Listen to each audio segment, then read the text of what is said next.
Hello everyone, welcome to day 8. I had to count my fingers then and make sure I had enough of the Abundance and Energy Challenge. So today I'm going to bring up something a little bit out left field. Well, I like to do that anyway. So when we actually look at the meaning of weird in the dictionary, it talks to the aspect of being unearthly or supernatural. Right? So it's tuning into the aspects that are multidimensional parts of ourselves. It's tuning into the soulful self. It's tuning into the intuition as well, right? The energetics for often had been deemed as woo-woo, right? So unearthly, right? Now, the other part of this definition actually says it is connected to your fate, a person's destiny. Why? Because our destiny is connected to our whole aspect of being unique, but it's also connected to the soul part of ourselves, moving us towards our north node, our higher self, our greatest expansion, where we have the ultimate fulfillment through our soul and through life itself, right? So it's connected to your fate, to your destiny, the word weird. Now, in Western society, unfortunately, and I was one of these people that experienced this, because I had this strong intuition, this part of myself that just seemed out of the norm, right? Western society, its version of it, it alienates, right? It's kind of like, oh, that person's eyes are weird. It's a bit creepy. Kind of adds that energy to it. Instead of seeing it as a powerful and really important place, we dulled it down. It was like the quieting aspect to connecting to our soul, to our intuition, to this unique self, right? They even said that people like Einstein were weird, right? He was really like goofy and playful, and people were like, oh my gosh, he's a bit weird, he's wacky, right?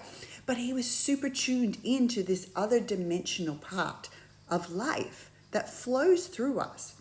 So when we start to tune into all aspects of ourselves and embody the unique part of you, and pulling that back in, especially if you fragmented that. Because as a child, I know I fragmented that part of myself. I was like, oh, okay, like when I'd start to speak into things that people didn't share openly, and this little child is like, hey, you're pregnant and you're having a boy, and they haven't told anyone, and they're like, how does she know I'm even pregnant? And then, even with my mom, when she knew I was doing things like this, she's like, okay, like I'm having, I knew she was having a baby, and she kept asking, is it a boy or girl? And I kept saying boy, girl. No. And she'd be like, no, which one? And I'd be like, boy, girl. Because she was pregnant with twins. She had a boy and a girl, right?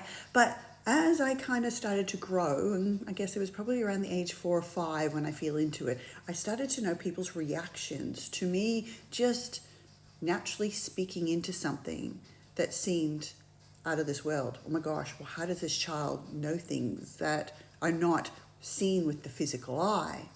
Right? So I wanted to fit in. I didn't want to be deemed. And their reaction was a little bit scary to a young girl.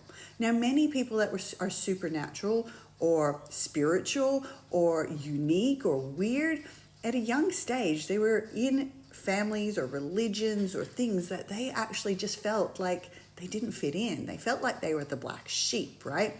And many of us were fragmented ourselves, or were actually traumatized through the idea that we were not, like our families may have said, no, that's unhealthy. Like I've had clients come to me who were spiritual, who actually could pick up things on the multidimensional field. And because of religion, they were taught that that is the work of the demon.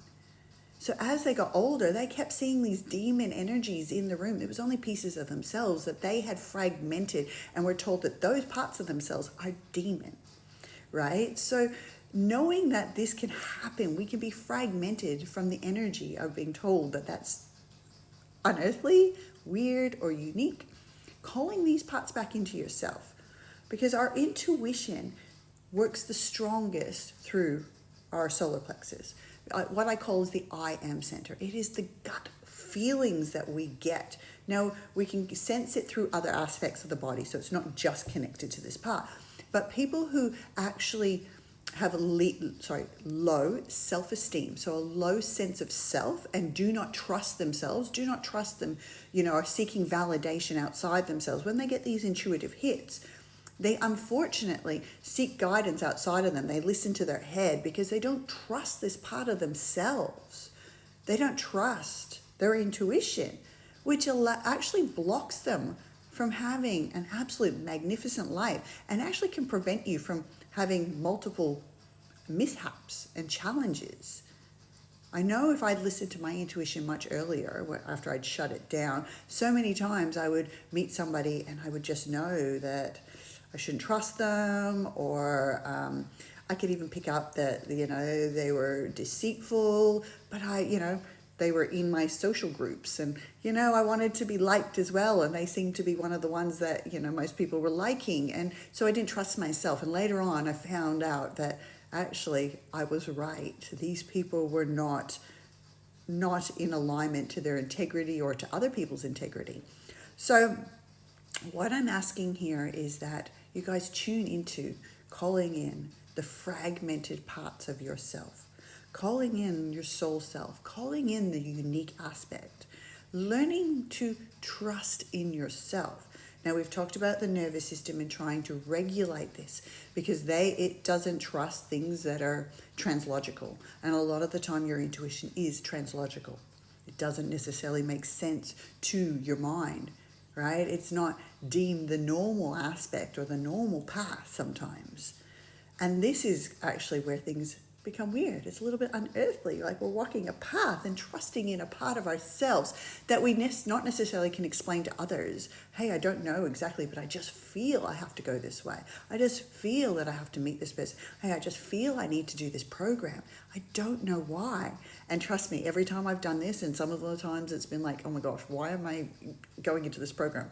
Like one of them was like a shares, and I was like, oh, is this the path you're leading me to? And it wasn't that. It was because the person I had to connect with afterwards that connected me to a book that I'd actually been asking about from a soul level, about some guidance that I wanted and to help with something in my business, right?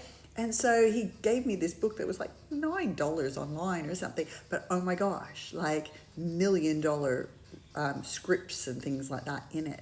And it was a powerful point to pivoting my business. So trusting that our minds, like, what the? Because that is a little bit out left field, a little bit abnormal, and it's okay, because trust me, it could be pulling you along your destiny.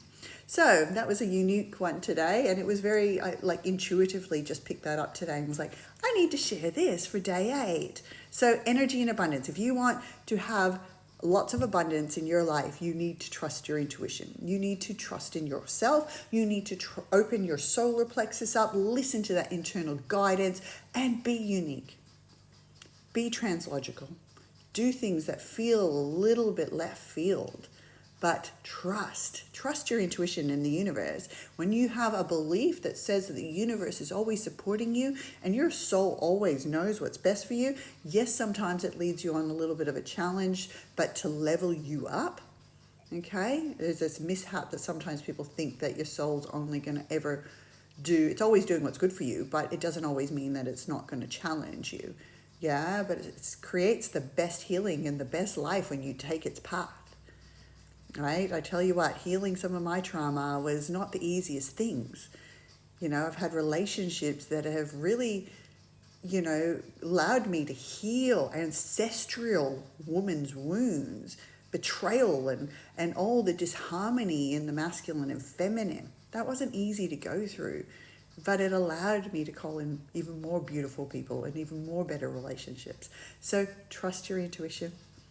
Be weird. Walk the path that is unique and trust in your intuition. All right, guys.